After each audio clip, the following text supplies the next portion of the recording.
There's a lot of people making crazy predictions about the world of AI, but the truth is, none of us know for sure. We can look at all kinds of trends and indicators, but there's always a chance of a black swan event when a long-held assumption about how the world works is no longer true. We saw one last year when DeepSeek dropped their model. In fact, the entire AI world was flipped on its head, and that wasn't for the first time, and it won't be the last. But it's also useful to listen to experts. So in this video, I wanted to share insights from two distinguished thought leaders in this space. Tom Davenport and Randy Bean just released their 2026 AI predictions in the MIT Sloan Management Review. These aren't Silicon Valley hype merchants. They've been tracking enterprise AI adoption for 15 years. And last year, they correctly predicted that agentic AI would disappoint. So when they talk about an AI bubble is about to burst, I think it's worth listening to. I've pulled out a handful of the most important moments from their analysis. So let's break that down and add what I think this means for your strategy in 2026. In 2025, agentic AI was supposed to be running your business. We had all the big tech leaders out there telling everyone that AI agents were the future. But the research shows that that hasn't happened, and agents have been quite a disappointment in many cases. So here's what actually happened. It turns out there were three major problems. One, they make mistakes, basic business mistakes, errors everywhere. Number two, they hallucinate. Still, even with better and better models, hallucinations have not gone away. And three, it's hackable. We've seen prompt injection attacks make enterprise deployments a security nightmare. So what's all that mean? Well, it means we shouldn't ignore agentic AI. So what's that mean? Well, don't ignore agentic AI, but don't bet the house on it just yet either. Is that it makes a fair amount of mistakes. There were various experiments to have it run a store, which it didn't do very well, do common business transactions, which it made a lot of mistakes in doing. So that's a bit of a problem. Two, it hallucinates because it uses generative AI. That's just one source of the mistakes.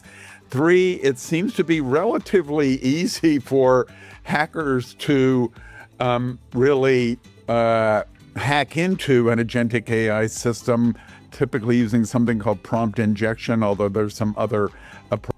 So this means we shouldn't ignore agentic AI, and it means we shouldn't bet our entire operations on it yet either. The smart play right now is to use control pilots with human oversight. By all means, let your competitors be the guinea pigs while you learn from their expensive mistakes.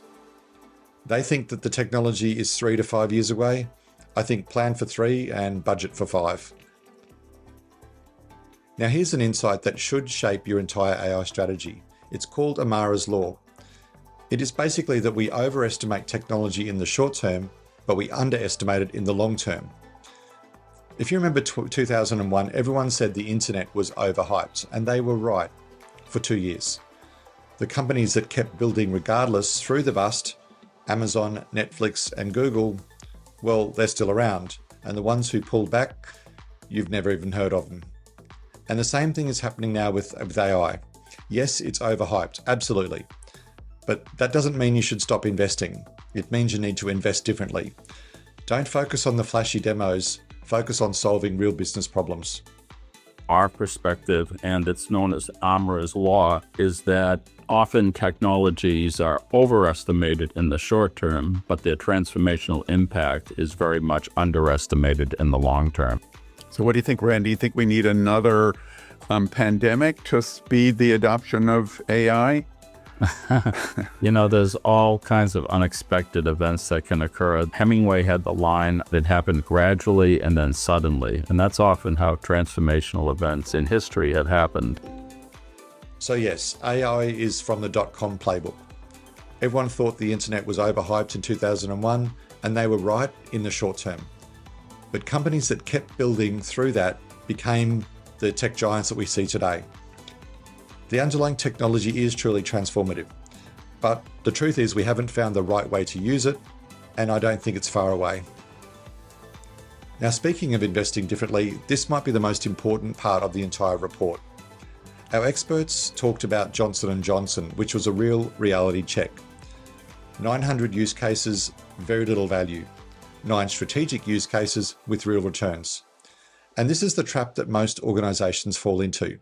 They give everyone access to ChatGPT and save a few minutes on emails, but that's not an AI strategy. That's not even transformation. That's just a rounding error. The shift that Davenport and Bean are predicting for 2026 is moving from individual productivity tools to enterprise transformation, from scattered little experiments to big strategic bets. So that means that the time for experimentation has ended, and we now need to start focusing on high-value problems, not incremental point solutions. Provide measurable value. There have been a number of organizations, Johnson & Johnson is one, that said, we tried 900 different individual use cases. We didn't get a whole lot of value out of them. Instead, we're doing about 9 enterprise use cases that are much more strategic for us and much more likely to yield value. So the question is, how do you actually make that shift? Well, this brings us to most important actionable concept of the report, AI factories. An AI factory is the organizational capability that allows you to repeatedly run AI experiments into deployed solutions.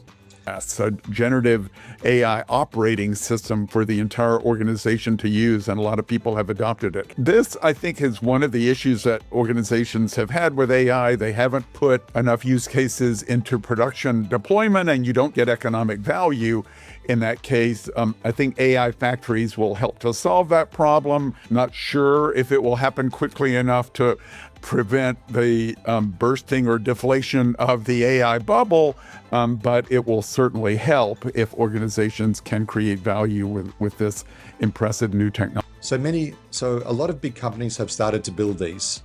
They're not experimenting with AI anymore. They're manufacturing AI solutions at scale. So let's bring this all together with their recap.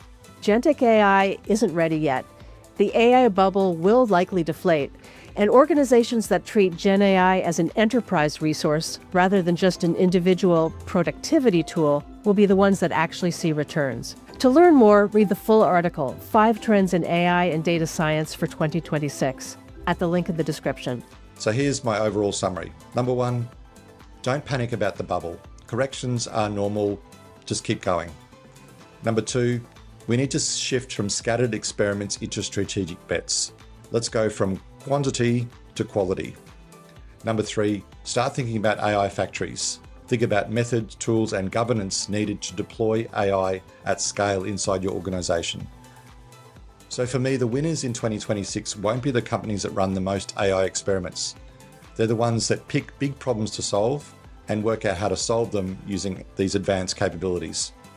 I'll link the MIT Sloan article in the link below. And as always, I'm really happy to hear your comments. And I'd love to hear what your organization's biggest AI challenge is right now.